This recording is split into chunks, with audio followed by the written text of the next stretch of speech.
kasasi dan ada juga sampai ke tingkat peninjauan kembali. Di dalam proses ini sampai kasasi itu disebut upaya hukum biasa. Tapi kemudian ada upaya hukum luar biasa, yaitulah peninjauan kembali.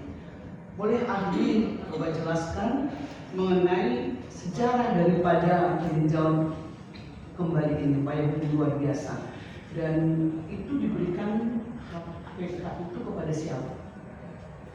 Ya, belum KUHP disahkan pada tahun 1981 Desember.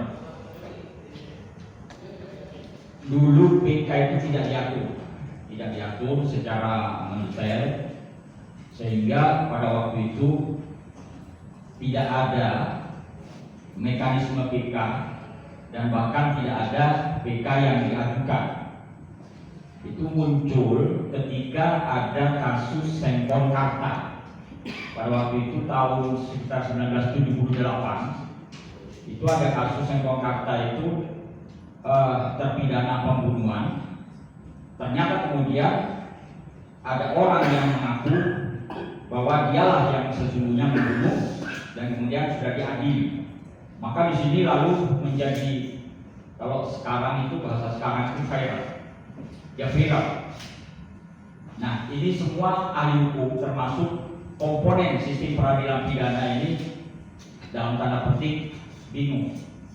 Diapakan ini? Fakta sudah seperti ini, tetapi mekanisme aturan mengenai PK itu tidak diatur.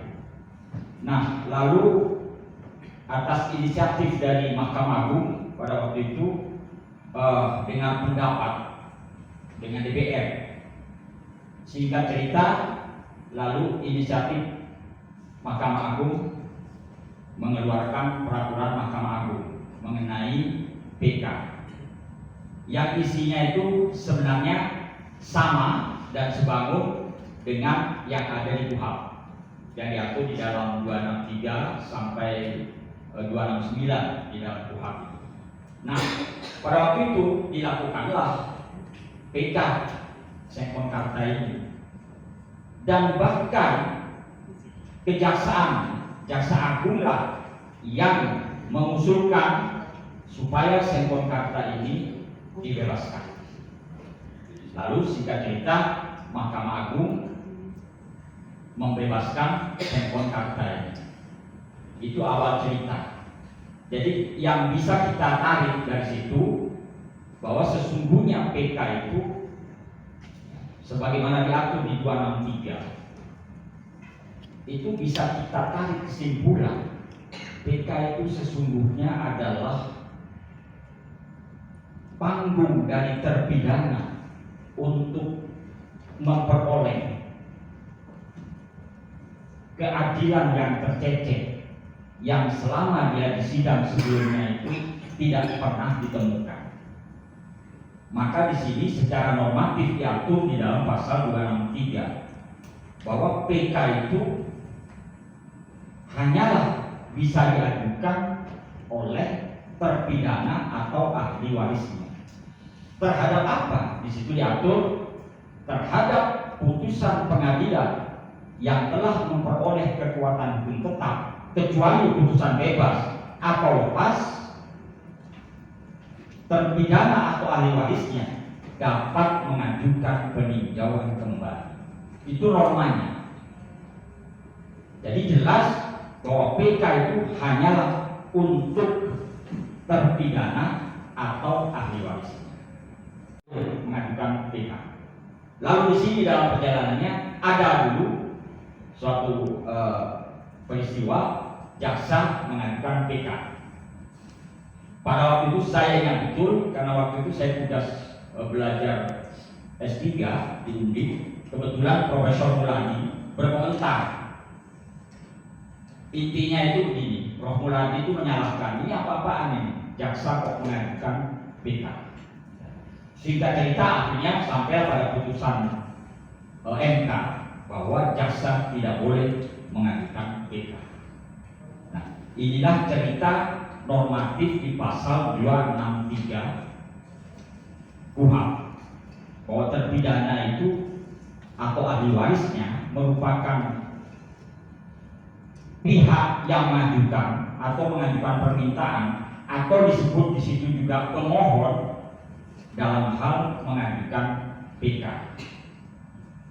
Dengan kata lain, sesungguhnya PK itu tidak ada termohonnya, karena termohon PK itu adalah apa, bukan siapa. Itu ada di mana? Ada di pasal 263 ayat 2 itu. Jadi dasar pengajuan PK itu hanya 3 itu. Jadi A, B, C. Ada yang ayat 3 itu tidak begitu penting. Yang penting itu A, B, C. Itu dasar pengajuan PK. Dalam praktek itu sering disebut novum. Tetapi dalam praktek A itulah yang disebut novum. Jadi apabila terdapat keadaan baru yang menimbulkan dugaan kuat, jika sekiranya keadaan baru itu sudah pernah disidangkan, dibahas, dipersoalkan, maka hasil putusan akan berbeda. Entah itu bebas atau lepas, atau tuntutan jaksa tidak diterima, atau dalam perkara itu dikenakan sanksi yang lebih ringan. Jadi sebenarnya yang disebut novum itu ketiga-tiganya. Novum itu ya A, juga B, juga C. Mengapa? KUHP itu tidak menggunakan istilah novum.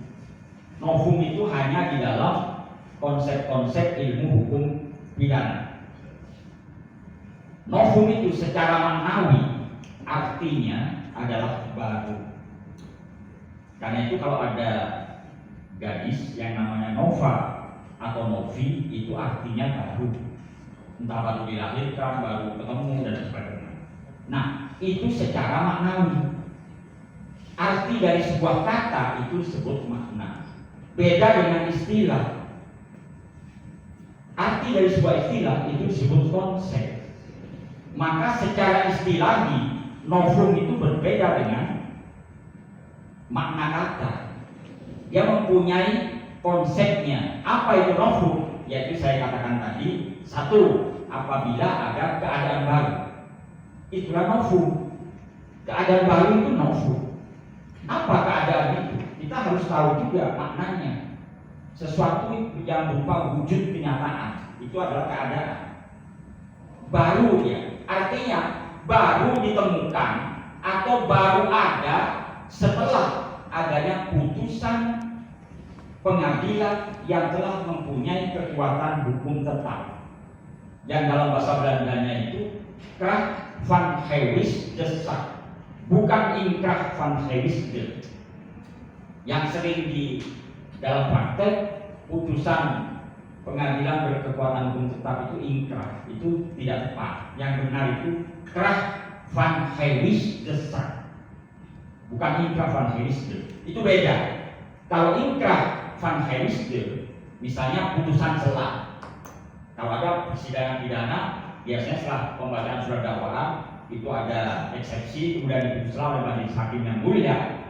Putusan selah itulah disebut inkrah van gewisde. Tetapi dia belum kracht van gewisgesag.